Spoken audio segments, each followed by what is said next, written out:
سامعین و ناظرین، انفیکشن کنٹرول سوسائٹی آپ کی بہتر صحت کے لیے، آپ کو بیماریوں سے بچانے کے لیے، اچھی زندگی گزارنے کے لیے آپ کے لیے ویڈیو کے سلسلے کو جاری کیے ہوئے ہے۔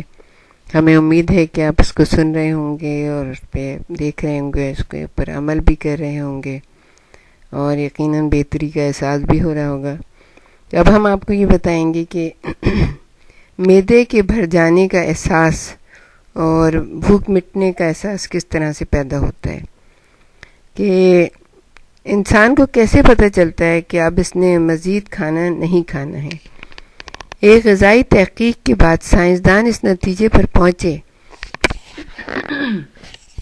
کہ دماغ کا ایک حصہ ہائپو تھیلمس، جو کہ دماغ کے درمیان میں برین اسٹیم پر ہوتا ہے، برین اسٹیم وہ حصہ ہے جہاں پر حرام مغز دماغ سے آ کر ملتا ہے، کا ایک حصہ انسان کی بھوک کو کنٹرول کرتا ہے۔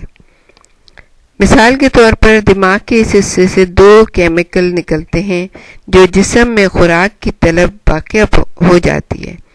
اس کے علاوہ جسم کے دیگر خلیات بھی معدے کے بھرے ہونے کا احساس پیدا کرتے ہیں۔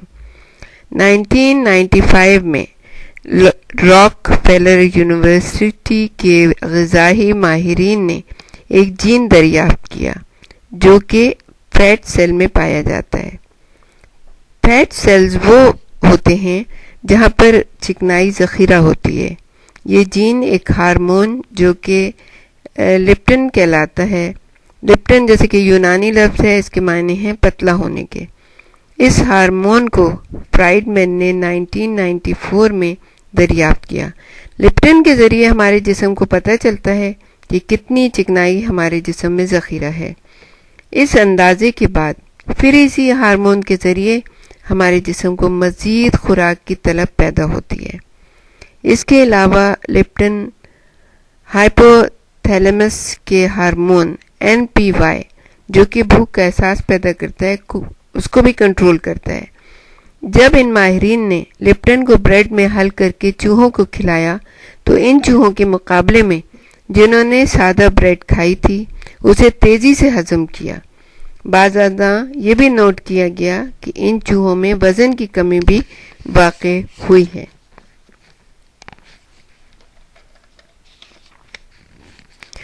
اب ہم آپ کو یہ بتائیں گے کہ ماحول، بھوک اور اشتہا، یعنی ماحول کیا ہے کہ جسمانی اور نفسیاتی طور پر ہماری بھوک اور اشتہا پر کافی اثر انداز ہوتا ہے۔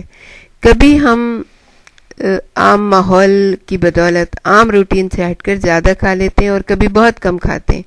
اکثر یہ ہوتا ہے کہ جب ہم شادیوں وغیرہ میں جاتے ہیں اور وہاں سب لوگ بیٹھے ہیں، باتیں کریں، انجوائے کریں، تو بہت سے مرغن کھالے ہم لوگ کھا لیتے ہیں۔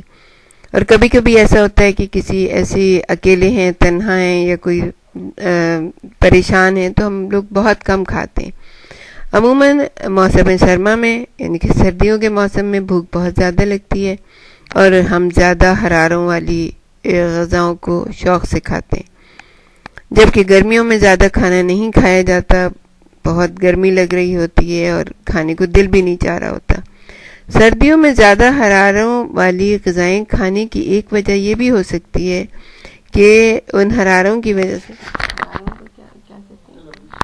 کیلوریز کی وجہ سے ہمارے جسم کو گرمی کا احساس ہوتا ہے، اس لیے سردیوں میں اور ٹھنڈے پانی میں گرم اور ثقیل چیزیں زیادہ شوق سے کھائی جاتی ہیں۔ اس کے علاوہ کئی لوگوں میں دیکھا گیا ہے کہ پریشانی کے عالم میں وہ زیادہ کھانا کھانے لگتے ہیں، یعنی زیادہ پریشان ہو رہے تو جو بھی چیز سامنے آ گئی بس وہ کھا لی۔ اور جبکہ کئی لوگوں میں ایسا ہوتا ہے کہ وہ پریشانی کے دوران ان کی بھوک اڑ جاتی ہے۔ اکثر آپ نے سنا ہوگا لوگوں سے کہ بھئی اتنی پریشانی ہے، بھوک اڑ گئی ہے، تو وہ اپنی بھوک سے بھی ہاتھ دھو بیٹھتے ہیں۔ ایسے بھی لوگ دیکھے گئے ہیں کہ جو جسمانی بیماری کے دوران عام روٹین سے زیادہ کھانے لگتے ہیں، اور بعض لوگ ایسے بھی ہوتے ہیں کہ جو اگر بیماری آ جائے تو بالکل ہی کھانا چھوڑ دیتے ہیں۔ جسمانی بیماری کے دوران بھی بھوک و اشتہا پر کافی خاصا اثر پڑتا ہے، بالخصوص کسی بیماری کے دوران کھانا انتہائی کم ہو جاتا ہے۔ جن لوگوں کے ذہن کھانے پر آمادہ ہوتے بھی ہیں تو معالج انہیں پرہیز بتا دیتے ہیں۔ البتہ بیماری کے بعد خود بخود انسانی بھوک بڑھ جاتی ہے کیونکہ جسم جو ہے وہ کافی لاغر ہو چکا ہوتا ہے بیماری کی وجہ سے، کافی اس کے اندر کمزوری آ جاتی ہے.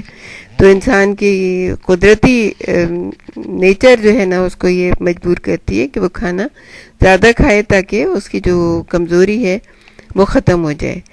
اچھا، کچھ دوائیں بھی بھوک کی کمی کا باعث بنتی ہیں. مثلا آپ ڈفرینٹ قسم کی بیماری میں دوائیں کھاتے ہیں تو اس میں یہ ہوتا ہے کہ ان سب کا جو ملاپ اندر جا کے وہ کچھ ایسے چیزیں پیدا کر دیتا ہے جس کی وجہ سے بھوک سے رغبت نہیں رہتی، کھانے سے رغبت نہیں رہتی. جبکہ چند دوائیں ایسی بھی ہوتی ہیں جن کے مابعد اثرات کے طور پر بھوک کئی گنا بڑھ جاتی ہے. کچھ لوگ بھوک اور اشتہا میں فرق نہیں کر سکتے، نتیجتاً وہ بہت زیادہ کھا لیتے ہیں یا ضرورت سے بہت کم کھاتے ہیں. اب ہم آپ کو اگلی ویڈیو میں بتائیں گے کہ صحت مند بھوک اور اشتہا کو کس طرح سے برقرار رکھنا چاہیے